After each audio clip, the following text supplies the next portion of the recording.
कटते में कम में। श्री सद्गुरु महाराज की जय। श्री मद्भगवद गीता के 13वें अध्याय का महात्म्य।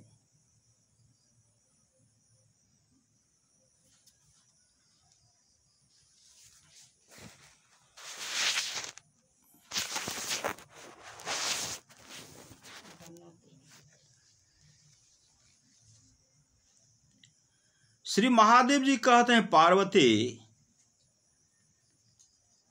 अब 13वें अध्याय की अगाध महिमा का वर्णन सुनो।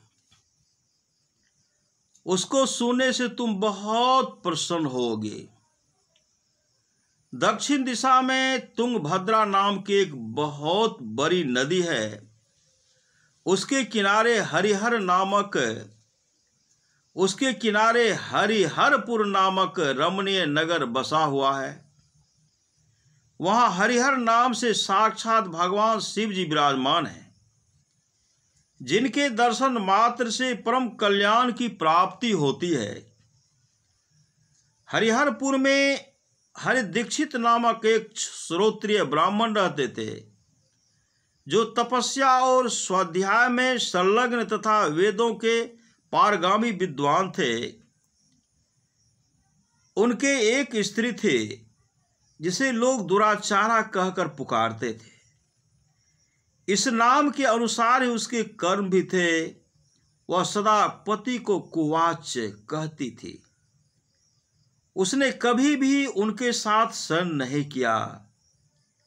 पति से संबंध रखने वाले जितने लोग घर पर आते, उन सबको डांट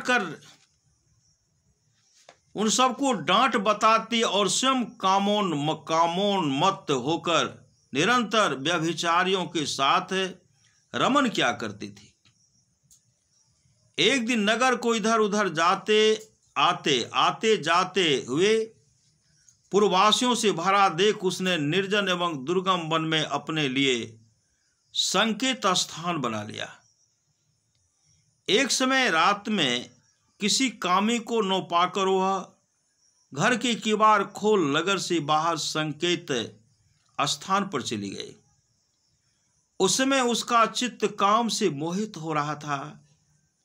वह एक एक कुंज में तथा प्रत्येक वृक्ष के नीचे जाकर किसी प्रियतम की खोज करने लगी, किंतु उन सभी स्थानों पर उसका परिश्रम व्यर्थ गया। उसे प्रियतम का दर्शन नहीं हुआ। तो वह उस वन में नाना प्रकार की बातें कहकर विलाप करने लगी। चारों दिशाओं में घूम घूम कर वियोग जनित विलाप करते हुए उस स्त्री की आवाज सुनकर कोई सोया हुआ बाघ जाग उठा और उछलकर उस स्थान पर पहुंचा जहां वह रो रहे थे।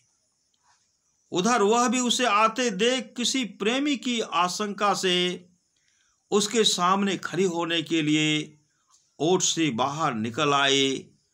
उस समय व्याघ्र ने आकर उसे नखरूपी बाणों के प्रहार से पृथ्वी पर गिरा दिया। इस अवस्था में भी वह कठोर वाणी में चिल्लाती हुई पूछ बैठे, अरे बाघ, तू किस लिए मुझे मारने क्यों आया है? पहले इन सारी बातों को बता दे, फिर मुझे मारना। उसकी यह बात सुनकर प्रचंड पराक्रमी व्याघ्र क्षण भर के लिए उसे अपना ग्रास बनाने से रुक गया और हंसता हुआ सा बोला, दक्षिण देश में मलापहा नामक एक नदी है। उसके तट पर मुनिपर्णा नगरी बसी हुई है। वहां पंचलिंग नाम से प्रसिद्ध साक्षात भगवान शंकर निवास करते हैं। उसी नगरी में मैं ब्राह्मण कुमार होकर रहता था। नदी के किनारे अकेला बैठा रहता और जो यज्ञ का अधिकारी नहीं है, उन लोगों से भी यज्ञ कराकर उनका अन्न खाया करता था। इतना ही नहीं, धन के लोभ से मैं सदा अपने वेद पाठ के फल को भी बेचा करता था। मेरा लोभ यहां तक बढ़ गया था कि अन्य भिक्षुओं को गालियां देकर हटा देता और स्वयं दूसरों को नहीं देने योग्य धन भी बिना दिए ही हमेशा ले लिया करता था। ऋण लेने के बहाने मैं सब लोगों को छला करता था। तदंतर कुछ काल व्यतीत होने पर मैं बूढ़ा हुआ, मेरे बाल सफेद हो गए, आंखों से सूझता न था और मुंह के सारे दांत गिर गए। मुंह के सारे दांत गिर गए। इतने पर भी मेरी दान लेने की आदत नहीं छूटे। पर्व आने पर प्रति ग्रह के लोभ से मैं हाथ में कुछ लिए तीर्थ के समीप चला जाया करता था। तत्पश्चात जब मेरे सारे अंग शिथिल हो गए, तब एक बार मैं कुछ धूर्त ब्राह्मणों के घर पर मांगने खाने के लिए गया। उसी समय मेरे पैर में कुत्ते ने काट लिया।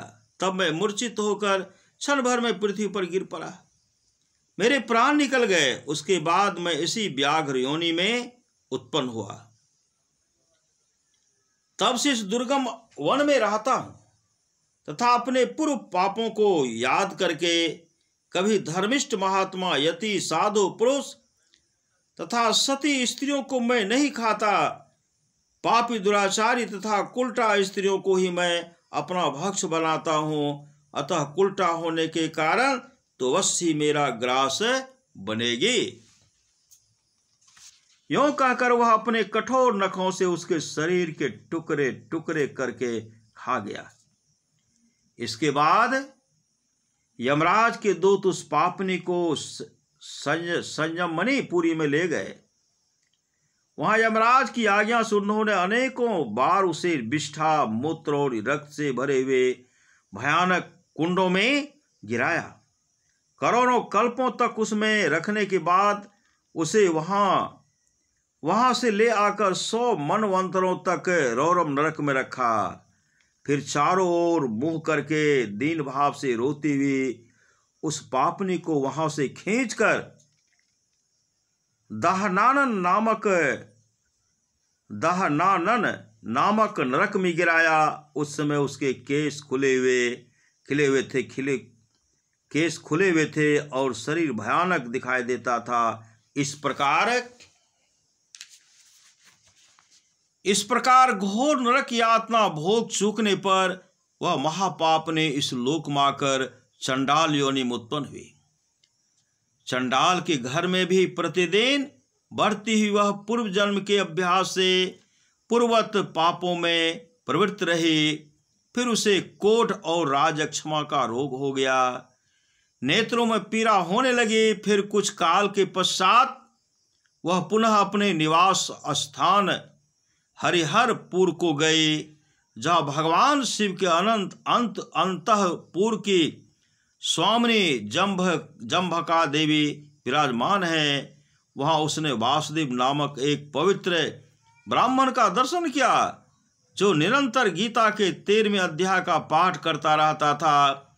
उसके मुख से गीता का पाठ सुनते ही वह चंडाल शरीर से मुक्त हो गई और दिव्य देह धारण करके स्वर्गलोक में चले गए। श्री सद्गुरु महाराज की जय।